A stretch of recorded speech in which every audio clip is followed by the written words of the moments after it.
Это бета FPV AIR-65 второй версии. И по сравнению с первой версией здесь изменилось почти все. Но вот вопрос, стало ли от этого лучше? Ведь в принципе обновить железо легко, а вот сделать из этого удачный теневуп, который не будет бесить в квартире и не будет заставлять постоянно дергать стики, это уже сложнее. Особенно, когда каждый грамм, каждая деталь и каждое инженерное решение тянут за собой компромиссы. Поэтому сегодня я предлагаю посмотреть, что он из себя представляет, также кратко сравню его с первой версией и, самое главное, проведу серию краш-тестов, чтобы проверить живучесть полетников. Сразу давайте проговорю свою позицию. Я не называю AIR-65 второй версии удачным или хорошим первым дроном заранее. Для такого вывода он должен иметь нормальный стартовый комплект, обеспечить понятный полет и пережить реальные падения. Потому что первый FPV-дрон не должен просто летать. Он должен не отбить желание учиться после первых ошибок. Но прежде чем разбирать железо и бить его об стену, начнем с более приземленной вещи, с коробки. Для опытного пилота коробка – это самая обычно скучная часть, но для начинающего это важный вопрос. Можно ли после покупки нормально стартовать или сразу же выяснится, что половины вещей не хватает. Итак, что у нас есть в коробке? В коробке нас встречает бета FPV-шная, я так понимаю, это наша инструкция. Пакет пропеллеров, запасных пропеллеров. Пакет со всякой мелочевкой. Что у нас здесь? Ну, как обычно, переходник с USB на их собственный коннектор. Запасные, я так понимаю, винтики для моторов в некотором количестве. Ну и сам дрон. А, нет, не только сам дрон, но еще и запасная канопа. Ну или канопа.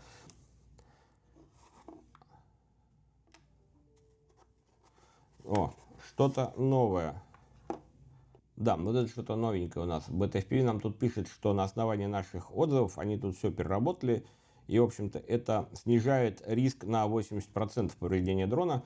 Достаточно смелое заявление, и как раз сегодняшние краш-тесты нам позволят на это дело все посмотреть. Раз это BNF дрон, то больше в комплекте ничего нет. Поэтому, чтобы реально полететь, кроме самого ВУПа, вам еще нужны минимум 1 S батареи с BT 2.0, зарядка для этих батарей, аналоговые очки или шлем и, соответственно, аппаратура с ELRS 2,4 ГГц на борту.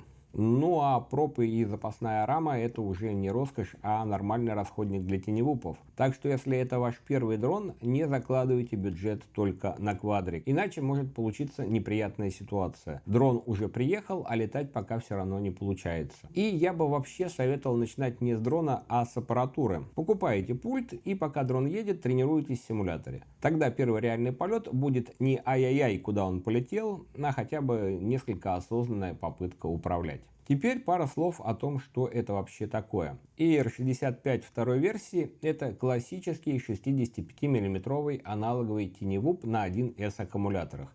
Легкий дрон для дома, зала, небольших площадок и в том числе первых реальных полетов после симулятора. В моем случае это, кстати, версия Freestyle. В линейке AIR-65 это всегда была версия с не самыми быстрыми моторами. Но для фристайла, да и для первого дрона скорость не всегда самое главное. Гораздо важнее, как он управляется и насколько легко его контролировать. Потому что в квартире проблема обычно не в том, что дрон медленный. Проблема как раз в том, что он может быть слишком быстрым. Чуть перебрал газ, и ты уже не летишь по линии, а ловишь его где-то у потолка или вообще в стене. Поэтому еще один важный вопрос, который мы сегодня попробуем закрыть. Фристайл-версия помогает учиться или же все равно спорит с пилотом? Теперь коротко о том, что изменилось по сравнению с первой версией. Если сравнивать с первым AIR-65, то изменения реально заметны невооруженным глазом. Да и вообще всю линейку достаточно ощутимо апнули. У первой версии в моем обзоре был полетник Air 4 в одном и внешний ELRS приемник. Это было чуть менее интегрировано, зато ремонтно пригоднее. Если приемник умер, его можно было легко заменить на какой-то другой. В этой же версии у нас уже стоит полетник Matrix 5 в одном второй версии. Это выглядит чуть аккуратнее, но зато если умирает что-то одно, то менять придется скорее всего весь полетник. И раз я уже сказал, что у меня на столе версия Freestyle, то по версиям вообще расклад такой. Freestyle самый спокойный, но зато и самый контролируемый вариант. Рейсинг – похожая база, но резче за счет мотора с большей киви. Ну а Champion – это практически другой дрон, больше заточенный под скорость и результат, чем под спокойные полеты и обучение дома. Поэтому сегодня я и проверяю не то, насколько фристайл быстрый, а насколько он понятный и живучий. Но, кстати, если хотите отдельный обзор на Champion, напишите об этом в комментариях, возможно, я приобрету его специально для этого обзора. Окей, по версиям быстро пробежались.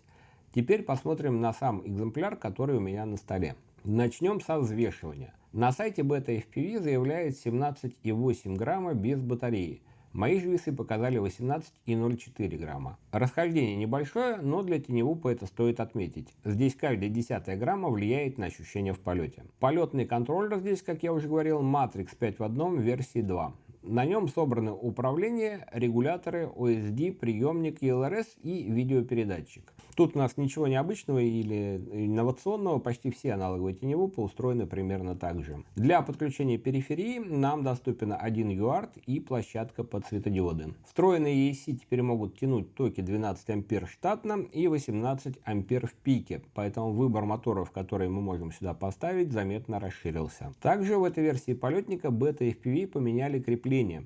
Теперь полетник сидит на 3 точках, чтобы меньше деформироваться при ударах. Ну и толщина текстолита по сравнению с AR-полетником здесь тоже больше. Там было 0,8 мм, тут стал 1 мм. Итог по основным изменениям в полетнике. Плату усилили, ESC сделали мощнее, компоновку микросхем чуть изменили, а подключение моторов сделали через коннекторы. Да, коннектор для новичка, возможно, проще, чем пайка, но зато не всегда надежнее. Имейте это тоже в виду. Моторы здесь, кстати, 25 тысяч киви. В прошлой же версии были на 23, если я правильно помню. Но моторы по-прежнему на втулках. Камера тут C03 и, само собой, аналоговый VTX. Это все вместе не про красивую HD-картинку, а про легкий теневуп с низкой задержкой. Для учебы и полетов дома такой подход нормальный, если вы понимаете, что запись будет именно DVR, а не Professional какой-то синематик. И, как я уже говорил в обзоре первого R65, камера C03 весьма достойная. Правда, если не попасть на какую-то бракованную партию. Мощность VTX тут от 25 до 400 мВт, есть питмод. По питанию тут коннекторы BT 2.0, а рекомендованные аккумуляторы для обычных полетов 300 или 320 мАч. Реальные цифры времени полета проверим отдельно, уже в полетном блоке, но заявлено до 5 минут на 320 аккумуляторах. Рамка тут, кстати, тоже новая, и вот с ней уже все не так просто. Да, она легче первой версии, не намного, но легче, но по моим ощущениям она может быть менее живучей. Такая рамка у меня уже давно стоит на основном моем теневупе, и на ней, честно говоря, следы эксплуатации заметны гораздо сильнее. Первая рамка, по моим ощущениям, была куда крепче. Ну и боль первой версии — конопа. Она лопалась почти у всех в одном и том же месте на первых же вылетах. Вторая версия конопы по ощущениям приятней, и есть надежда, что проживет подольше, но это мы тоже сегодня будем выяснять. И перед полетами один важный момент по прошивке. У AR65 второй версии встречаются разные варианты полетника с разными гироскопами. Чтобы не пытаться произносить это вслух, покажу название на экране. Из всего этого мне известен только ICM. И что это значит для начинающего? Не прошивайте этот дрон вслепую первым попавшимся таргетом. Ну и по-хорошему вообще не прошивайте, пока все нормально летает. Но если все-таки собрались, то схема такая. Сначала делаем бэкап, потом проверяем, какой стоит гироскоп, и только потом прошиваемся, и только файлом с сайта BetaFPV именно под ваш полетник. Дело недолгое, зато может сэкономить время и нервы. Betaflight моей дроне, кстати, уже 2026.06 альфа, и это тоже я хотел бы отметить. Я, конечно, люблю все подряд прошивать на самые новые прошивки, но ставить на дрон, который продается массово, альфа-версию, ну, честно говоря, не уверен, что самая лучшая идея. Но тут, возможно, есть какая-то связь с тем, что в Betaflight все еще нет пока встроенных таргетов под этот полетник с учетом его 3 разных возможных гироскопов. Окей, с железом тоже, надеюсь, кратко разобрались. Теперь давайте смотреть, как он летает. В первую очередь я смотрел на 3 вещи. Как он летит на низкой или постоянной высоте, как проходят тесные места и как ведет себя на улице. Это как раз то, с чем чаще всего бывают трудности. В квартире дрон летает нормально и в целом предсказуемо. Единственное, что у меня сразу же появилось желание поднастроить кривую газа. BetaFPV ее, кстати, уже изменили, но почему-то забыли добавить экспоненту. И вот после добавления экспонента на газ, примерно на 0,6, дрон стал заметно приятнее на низких скоростях или при полетах на одной высоте. Дальше управляемость и узкие проходы. Можно ли пролетать рядом с мебелью, стойками или воротами? Ну, по крайней мере, между ножками стульев и кровати проверено, летать можно. В узкие отверстия тоже можно пролетать после небольшого привыкания к его динамике. То есть это не тот случай, когда дрон вроде бы маленький, но даже большое помещение ему тесновато. Окей. Теперь осталась улица. От 65-миллиметрового ВУПа обычно не ждешь чудес на заметном ветру. Но этот дрон даже в таких условиях остался управляемым, и это приятный результат. И что бы я отдельно хотел отметить, про ПВОШ. Если резко убрать газ, потом вернуть тягу и выйти из маневра, дрон должен вести себя предсказуемо. ИР-65 легко подхватывает себя после маневра, да и в пропвоше не начинает биться даже при недостаточном газу. Поэтому общее впечатление по обычным полетам у меня о нем хорошее. Слегка, конечно, чувствуется, что он все-таки на грамм тяжелее, чем привычный мне теневуп, но не так, чтобы это было прям очень критично. Единственное, что могу посоветовать, попробовать добавить экспоненту на газ и посмотреть, насколько вам такое заходит. Окей, по управлению он мне стал более-менее понятен. Теперь смотрим, сколько он летает, что с моторами и как себя чувствует Видеолинк. Бета-FPV, как я уже говорил, заявляет до 5 минут на 320-х аккумуляторах. У меня это подтвердилось только в очень спокойном полете. Получилось натошнить 5,5 минут. В нормальном, более или менее динамичном режиме на новых аккумуляторах реальнее ждать около 3-3,5 минут, но однозначно не больше. Моторы после полета, кстати, не греются, так что фильтрацию настроили хорошо. По картинке с камеры у меня никаких вопросов нет. Как я уже говорил в прошлом видео, по соотношению цена-качество C03 здесь смотрится очень и очень неплохо. А вот VTX периодически помаргивал белыми засветами, но тут мне сложно сказать однозначно, кто виноват. Одноантенный шлем, который я изначально использовал, или же это последствия первого внезапного краша. Кстати, по VTX я бы не советовал ставить его максимальные 400 мВт по умолчанию всегда. Для квартиры, маленького зала или полетов на улице вокруг себя обычно хватает 25 или в крайнем случае 100 мВт. Меньше нагрев, меньше расход батареи и меньше лишнего шума в эфире. 400 мВт – это запас для более сложных условий, а не режим всегда включено. Теперь о том самом незапланированном краше, который я только что упомянул. Что такое было? PB это откуда из аппарата? В один прекрасный момент, во время обычных полетов, у меня внезапно просто отключился шлем, картинка пропала, и дрон пришлось дизармить в воздухе на высоте и скорости. Я в этот момент пытался крутить обратную орбиту вокруг столба, поэтому газ был почти у меня на максимуме. И да, к сожалению, после того, как я отыскал дрон, выяснилось, что конопа все-таки лопнула. Печально, она, честно говоря, подавала надежды. И еще появился один момент, который я заметил только когда начал менять конопу.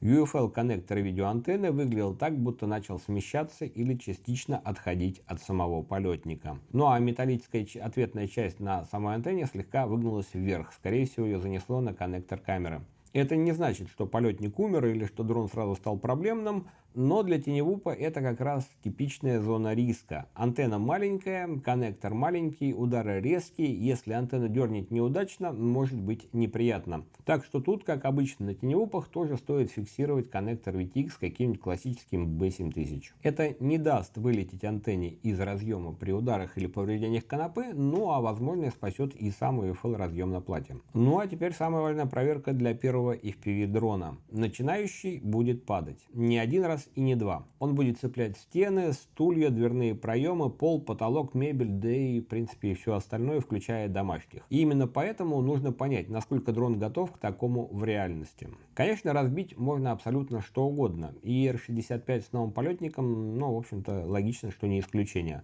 Вопрос в другом. Переживет ли он нормальные ситуации для первого FPV дрона без того, чтобы после пары крашей просто отправиться в утиль. Ну и протокол крэш-тестов у меня получился довольно жесткий, но, надеюсь, близкий к реальным условиям. Сначала я сделал 10 ударов в потолок на полном газу. Звучит глупо, но для теневупа это частый сценарий новичка. Чуть, да или не чуть, перебрал газ и привет потолок.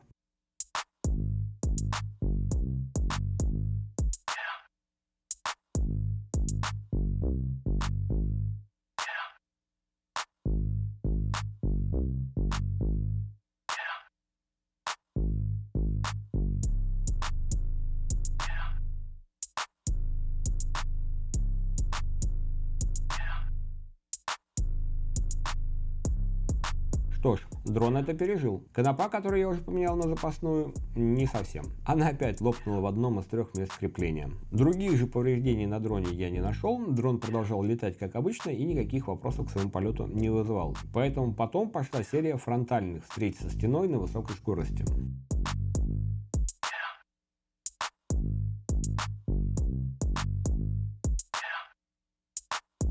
После первого фронтального контакта что у нас есть? Ну, батка, как и была, плохая. У Канопы появилось дополнительное желание лопнуть вот эти 2 ножки. ELRS антенна на месте. Ее загнуло, конечно. Антенна видеоприемника у нас немножко поменяла свое положение. Вернем ее назад. Других повреждений я не вижу. Повреждений на рамке нет. Моторы крутятся. Травы набрали. Это был первый такой мощный удар. Батарейка еще, по-моему, осталась, поэтому повторяем.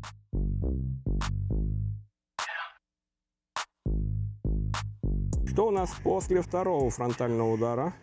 Батарейки уже, да, не очень хорошо, но это было бы понятно. Это было ожидаемо. Рамка цела, на удивление. Антенна видеоприемника опять развернулась в сторону ELRS, в сторону подключения камеры. Да, это, конечно, Канопу уже достаточно заметно деформирует. Но мы же проверяем сейчас не Канопу. Канопа — это у нас пропеллеры-расходник. Мы проверяем живучесть полетника. 10 ударов в потолок, 2 фронтальных удара, пока он жив. Формально, кстати, на этом моменте тем, кто боялся, что полетник 5 в 1 развалится после пары крашей, уже можно выдыхать. Не развалился. Идем на 3-й фронтальный удар. Дрон был управляемый. Канопа все-таки приказала с этой стороны долго жить. Сейчас она спереди у меня держится только на одной ноге. Но моторы работают, полетник цел. Но вы видели, что он даже после этого удара летел. Это был 3-й фронтальный удар. Идем на 4-й.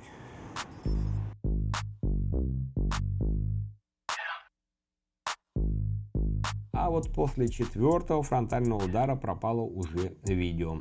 При этом в очках остался USD на сером фоне с показаниями телеметрии. То, что видео не было, а все остальное осталось, означало, что USD-чип и VTX живы, а проблема именно с камерой. И действительно, внимательный осмотр камеры показал, что у нее наступила пора деления.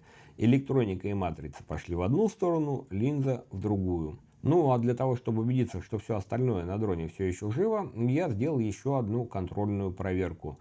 Взлетел в режиме Angle и снова отправил дрон в стену. Естественно, это уже был не FPV, а лос, а в лосе я летаю как лось, поэтому удар получился совсем не сильным. Но это хотя бы подтвердило, что все остальное, кроме камеры, на дроне все еще работает. Но, честно говоря, помню прошлую версию 5 в 1, я ожидал, что раньше сдастся полетник. То, что первый отъедет камеры, я совсем не ожидал, и к такому меня жизнь не готовила. И так как запасной камеры у меня не было, на этом краш-тесты пришлось завершить. Краткий результат такой.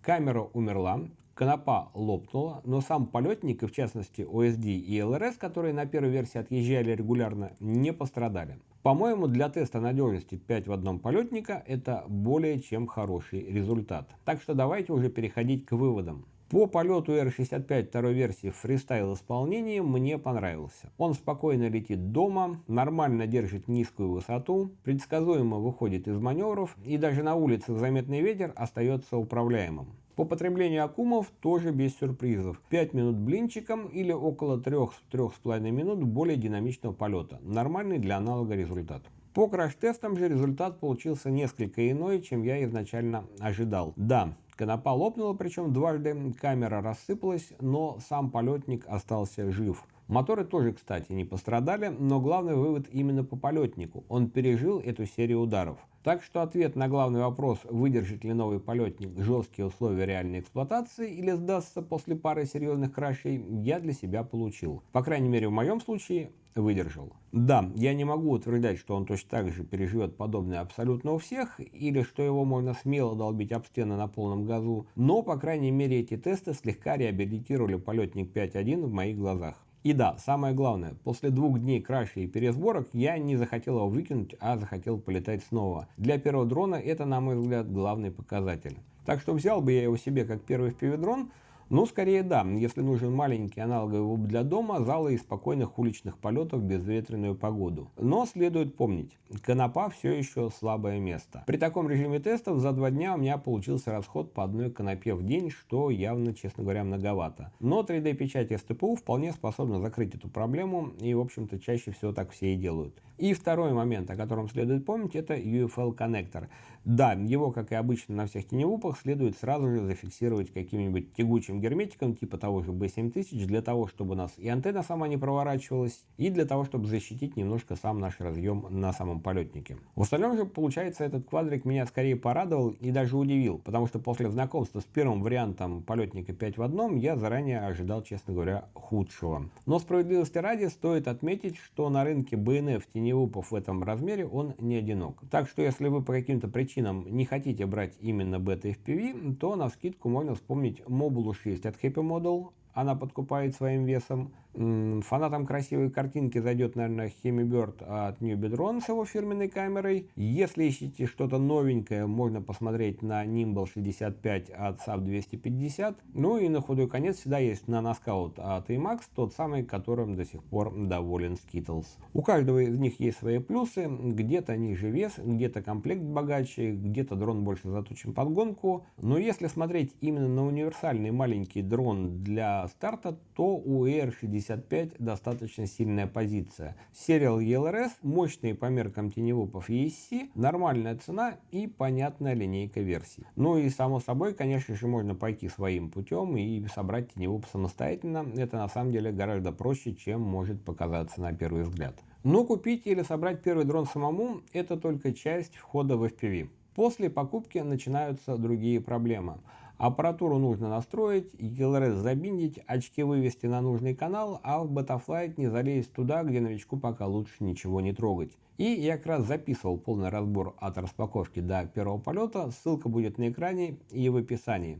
Если после этого ролика вы поняли, что AR-65 второй версии или в принципе любой другой теневуп вам подходит, обязательно посмотрите этот гайд перед первым полетом. Он как раз про следующий шаг, как подготовить свой FPV-комплект и не наделать глупых ошибок в настройке. Ну а я с вами на этом прощаюсь до следующего видео. Всем спасибо, кто досмотрел до этого момента. Ставьте лайки, пишите комментарии. Всем счастливо и всем пока.